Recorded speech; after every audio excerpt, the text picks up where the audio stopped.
우리가 하나님으로부터 받은 은혜가 얼마나 큰 것인지를 아는 방법에는 크게 두 가지가 있습니다. 첫 번째는 하나님을 아는 지식입니다.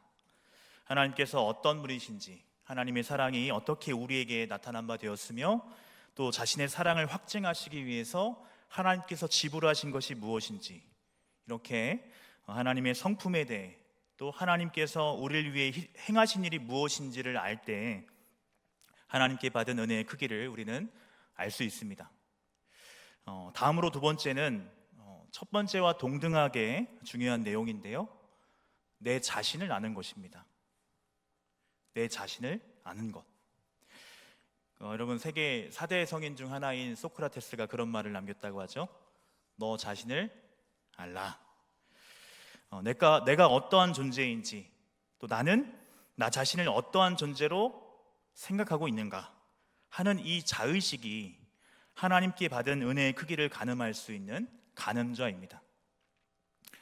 제가 요즘 로마서 개론 성경 공부를 준비하면서 마틴 로이드 존스 목사님의 로마서 강해집을 좀 읽고 있는데요, 로이드 존스 목사님께서 그런 비유를 좀 하시더라고요. 어떤 사람이 저 멀리 여행을 갔다 왔어요. 갔다 왔는데 오늘 옆집에 사는 친구가 똑똑똑하고 오더니 이런 얘기를 하는 겁니다.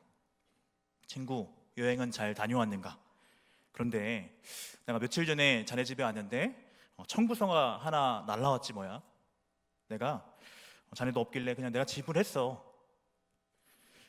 여러분, 이러한 상황을 내가 마주했다면 그럼 어떻게 반응하는 게 옳습니까? 이 목사님의 말씀은 그 청구서가 얼마나 큰 돈이었는지를 알기 전까지는 어떻게 반응할지 모른다는 거예요. 만약 2,000원짜리 우편료였을 수도 있잖아요. 그러면 친구 땡큐 고마워 악수하는 정도겠죠. 근데 만약에 국세청에서 20년치 밀린 세금을 청구하는 용지였다고 한다면, 만약 그것이 상상을 초월하는 빚에 대한 청구서였다면 여러분, 우리는 어떻게 반응하겠습니까? 그 친구가 얼마를 내줬는지 알기 전까지 단지 악수로 고마움을 전할지, 아니면 바닥에 엎드려서 그의 발에 입을 맞출지 모른다는 거예요. 바로 이런 의미에서 죄가 무엇인지를 바르게 아는 것은 복음을 진정 복음으로 받아들이는 데 있어서 필수 불가결한 것이라고 하겠습니다. 새벽 제단을 지키시는 분들은 아시겠지만 지난 3주 동안 우리 교회에서 요한복음의 말씀을 함께 나눴었는데요, 우리 지난주일 담임 목사님께서 요한복음 17장의 말씀을 설교하시면서 이 요한복음이란 책에 대해서 개론적인 설명을 좀 해주셨는데, 요한복음은 공간복음으로 분류되는 책이 아닙니다.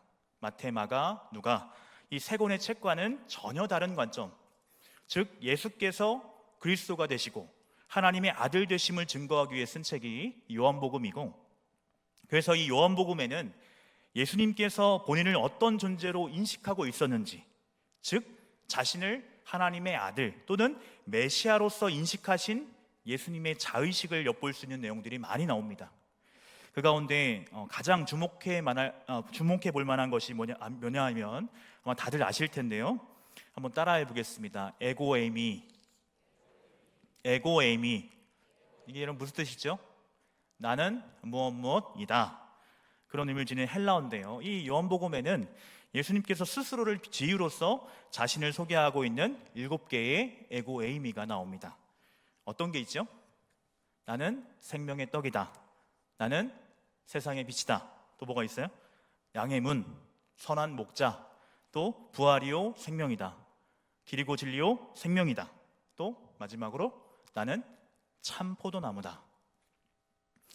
여러분, 이 에고에이미 용법이 참 독특한 용법인 것이 뭐냐 하면, 그럼 한번 이 용법을 써서 여러분 자신을 소개한다고 한번 생각을 해보세요.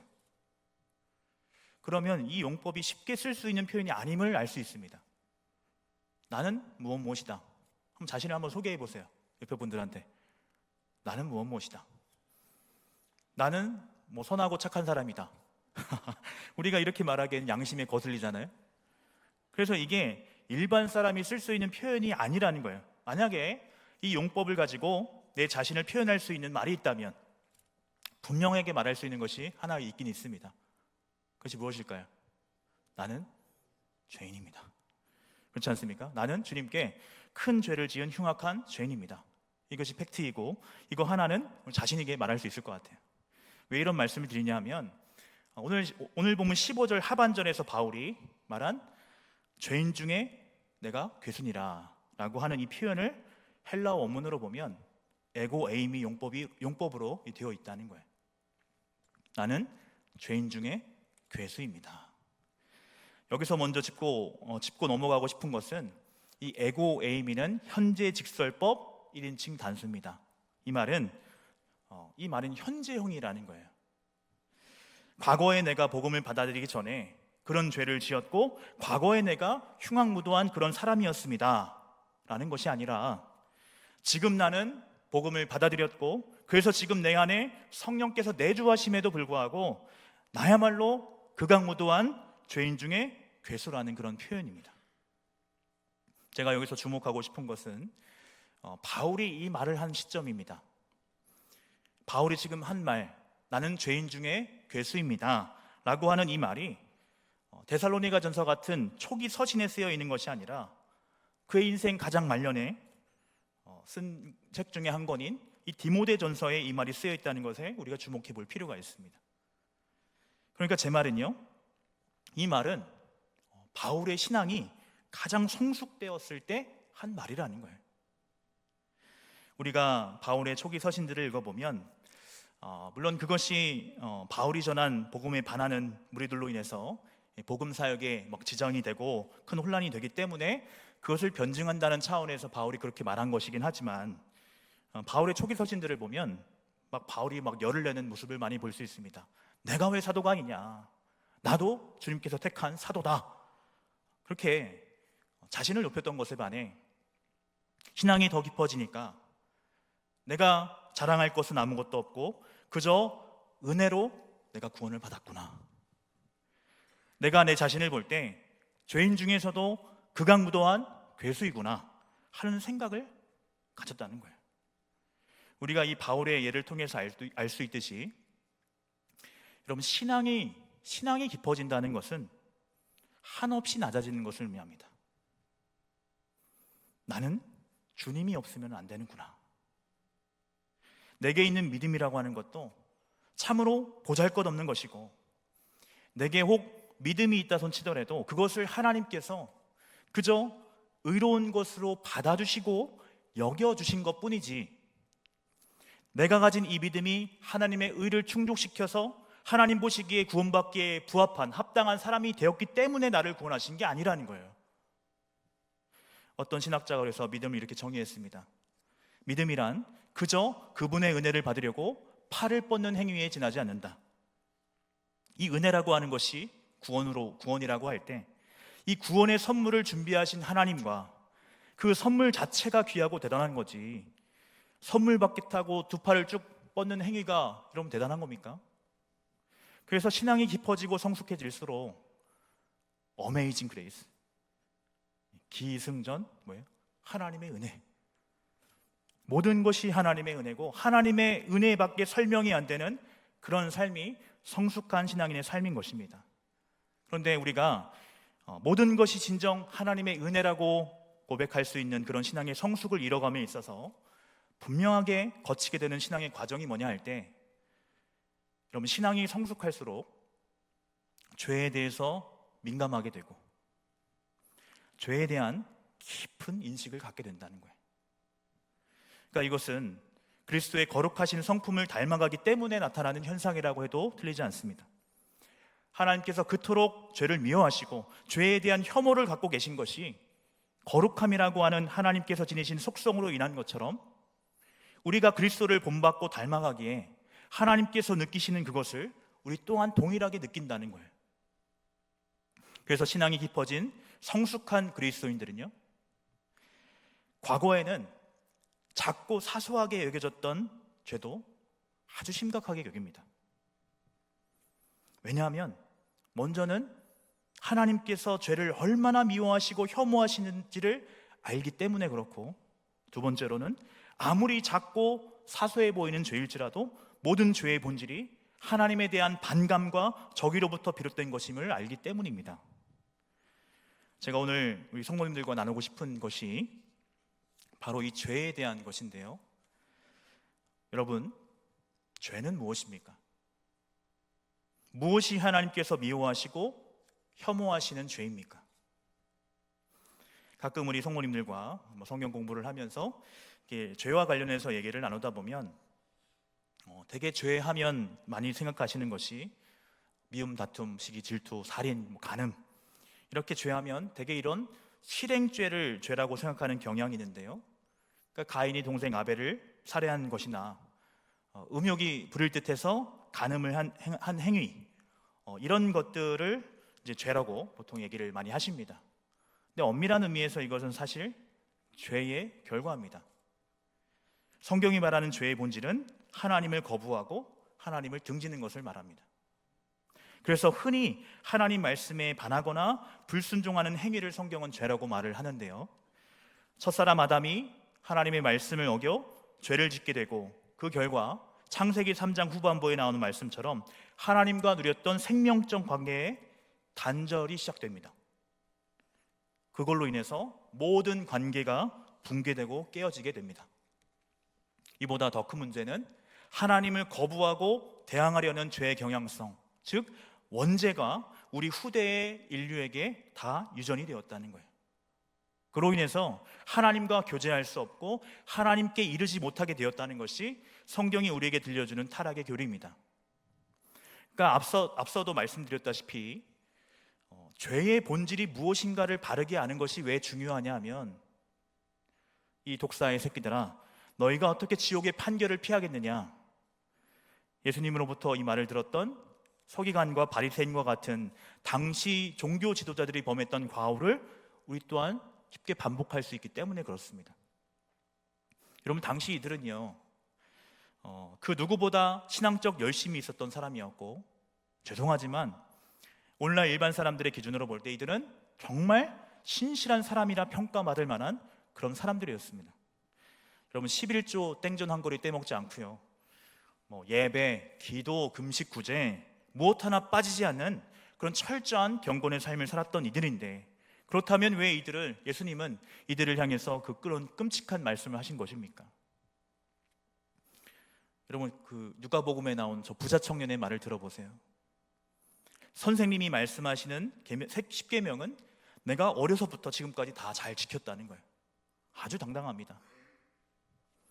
그런데 그가 그처럼 당당할 수 있었던 것은, 당시 유대인들에게 율법을 지키는 것은 무엇을 의미하는 것이냐, 율법 조문에 명시되어 있는 대로 그냥 그것만 안 하면 되는 거예요. 그러니까 우리가 죄라고 하는 것을 가시적인 몇 가지 신앙의 의무와 관련해서 이것을 이행하느냐 그렇지 않느냐, 이런 식으로 접근하는 것은 하나님께서 원하시는 바가 진정 무엇인지 그 본질을 보지 못했던 유대 종교 지도자들의 과오를 그대로 반복하는 꼴이라는 겁니다.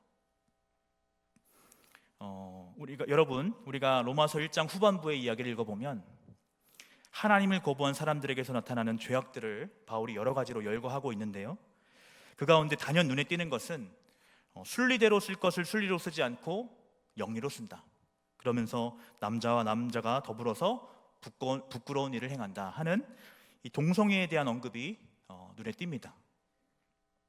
그럼 이 말을 좀 오해하지 않고 들으셨으면 좋겠습니다. 여러분, 동성애만 죽일 죄입니까? 부모를 거역하는 죄 또한 성경은 동일하게 돌로 쳐 죽이라고 말씀합니다.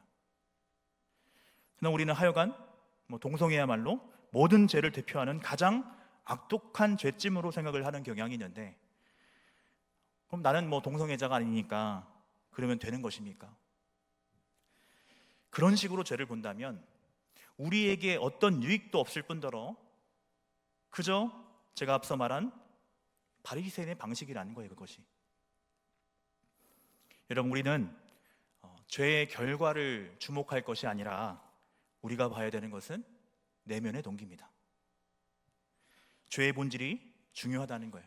바울이 내가 죄인 중에 괴수입니다 라고 고백할 수 있었던 것, 성숙한 그리스도인이 작고 사소한 죄조차 결코 작은 것으로 여기지 않고 심각하게 여겼던 이유는 죄의 결과 때문이 아니라 그 죄를 일으킨 내면의 동기가 하나님을 거부하고 더 나아가서 하나님을 대적하는 적이로부터 비롯된 것이기 때문에 그렇습니다.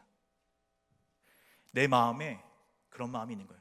하나님 두기를 싫어하는 그런 죄의 마음을 받기 때문에 이것이 그 사람에게 이렇게 힘든 거예요. 사랑하는 여러분, 여러분들은 하나님을 사랑하십니까? 너는 마음을 다하고 목숨을 다하고 힘을 다하여 내 하나님 여호와를 사랑하라 하신 가장 으뜸이 되는 계명의 말씀, 하나님을 여러분 진실로 사랑하십니까? 대답이 좀 약하네요. 여러분, 하나님 진실로 사랑하시죠? 하나님을 진실로 사랑하는 사람이 죄를 원하고 있고, 다시 말해 하나님을 거부하고 거스르기를 원하는 자신의 이 이율배반적인 자신의 모습을 볼 때 여러분 어떤 마음이 들까요? 로마서 7장 21절부터 우리 24절까지 화면 보시고 같이 한번 읽어보겠습니다. 시작. 그러므로 내가 한 법을 깨달았노니 곧 선을 행하기 원하는 나에게 악이 함께 있는 것이로다. 내 속사람으로는 하나님의 법을 즐거워하되 내 지체 속에서 한 다른 법이 내 마음의 법과 싸워 내 지체 속에 있는 죄의 법으로 나를 사로잡는 것을 보는도다. 오호라, 나는 곤고한 사람이로다. 이 사망의 몸에서 누가 나를 건져내랴. 아멘. 사랑하는 여러분, 오호라, 나는 곤고한 사람이로다. 누가 이 사망의 몸에서 나를 건져내랴. 여러분, 이 바울의 절규가 이해가 되십니까? 하나님을 진실로 사랑하기에 그분의 마음에 부응하고 싶고 부합하고 싶은 마음이 있는데 이게 정말 일순간에 흐트러져 버리는 그런 죄의 성향, 그런 내 모습을 볼 때 너무 하나님께 죄송하고 부끄럽고 몸둘 바를 모르겠고, 여러분, 우리 안에 그런 마음이 있어야 된다는 거예요. 오랜 시간 신앙생활을 했어도 내 안에 죄와 싸워본 경험이 없다면 여러분 심각한 것일 수 있습니다. 죄가 무엇인지 아직 모르는 것일 수 있기 때문에 그렇습니다. 우리는 지금 사순절을 보내고 있습니다. 이 기간 동안 전통적으로 교회들은 자신의 죄를 뉘우치고 돌이키는 시간으로 삼았습니다. 그래서 우리 사순절의 시작은 언제나 뭐로 시작되죠? 제2의 수요일로 시작하는 거 아니겠습니까?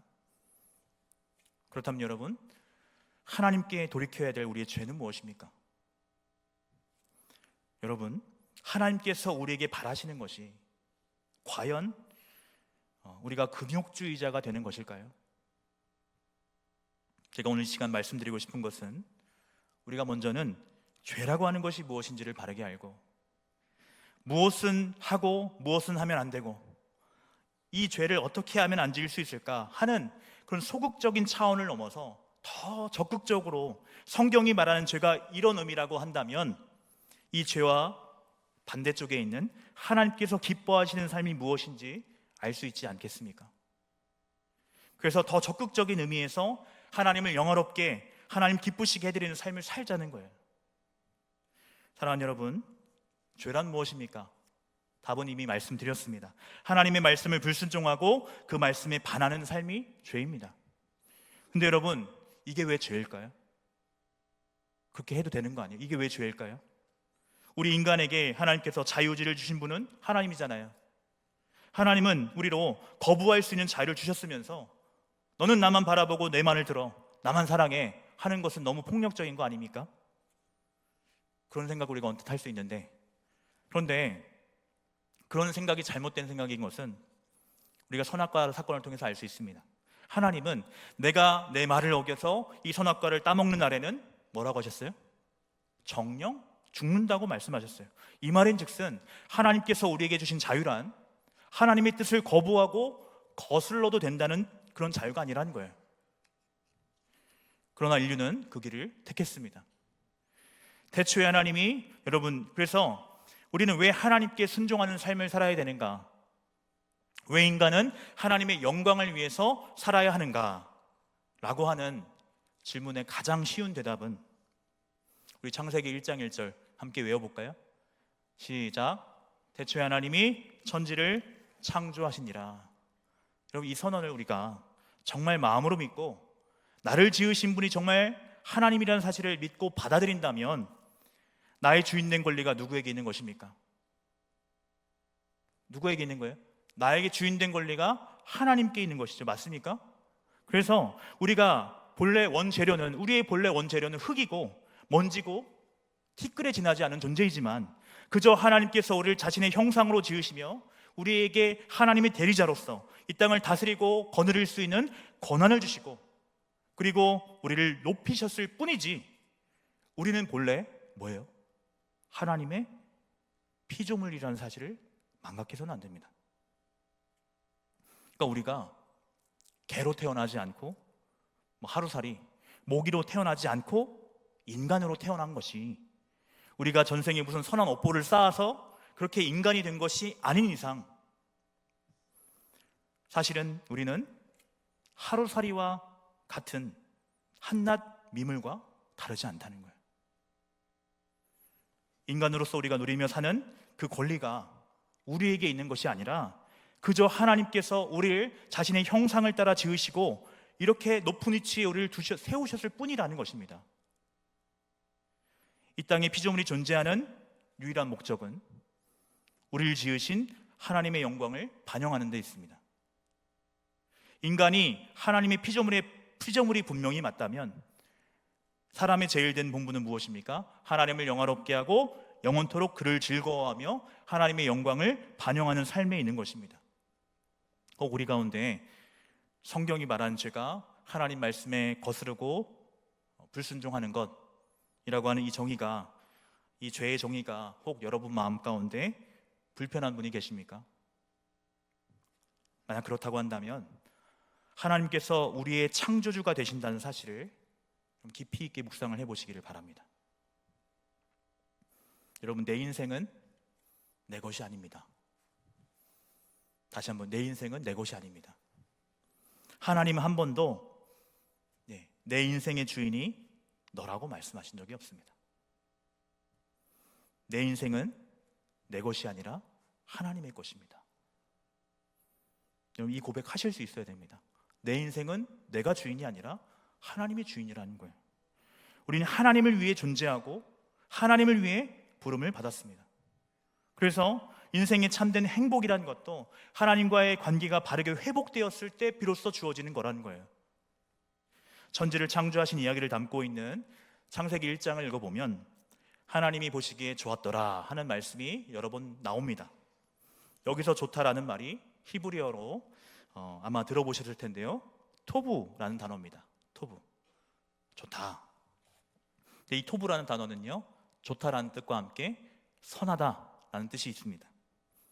사랑하는 여러분, 무엇이 옳은 것이고 무엇이 선한 것입니까? 하나님께서 좋다 여기시는 것이 선이라는 거예요. 하나님이 이것은 좋다 여기는 것이 선이라는 거예요. 하나님께서 싫어하시는 것이 악이라는 거예요. 그럼 철저하게 우리 믿는 신자의 기준은 하나님이라고요. 하나님. 이것은 우리가 다른 근거와 기준을 가져와서는 안 된다는 그런 말입니다.